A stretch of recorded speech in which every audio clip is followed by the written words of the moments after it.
எல்லாருக்கும் வணக்கம். இன்னைக்கு ரொம்ப ஈஸியாக சிம்பிளாக உடனே செய்யக்கூடிய ஒரு சட்னி தான் ஒன்று பார்க்க போகிறோம்.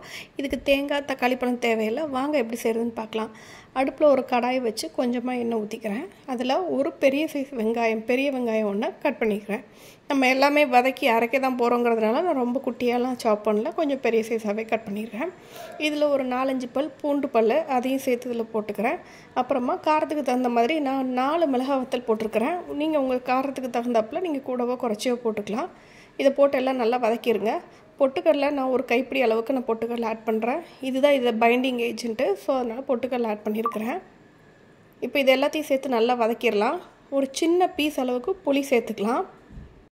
தேங்காய் இல்லாமல் எப்படி சட்னி பண்ணுறது அப்படின்னு யோசிச்சுட்ருக்க அந்த டைமிங்கில் சட்டுன்னு நீங்கள் உடனே பண்ணிடலாம் இந்த சட்னியை. நான் இப்போ புளி ஆட் பண்ணிவிட்டேன். கொஞ்சமாக நீங்கள் கல் உப்பு இதில் சேர்த்துக்கோங்க. சேர்த்து இது நல்லா ஃப்ரை பண்ணிவிட்டு இதை ஆற வச்சதுக்கப்புறமா ஒரு மிக்ஸி ஜாரில் மாற்றி அரைச்சி எடுத்துக்கோங்க. இந்த மாதிரி அரைச்சி எடுத்தாச்சு. இப்போ இதுக்கு தாளிப்பு சேர்த்துடலாம்.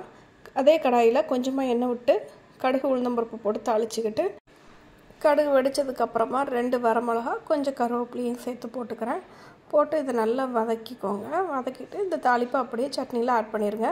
தேவைப்பட்டால் நீங்கள் பெருங்காயம் சேர்த்துக்கோங்க. அவ்வளோதாங்க, சூப்பராக சட்டுன்னு ஒரு சட்னி தயாராகிடுச்சு. ட்ரை பண்ணி பாருங்கள். தேங்க்ஸ் ஃபார் வாட்சிங்.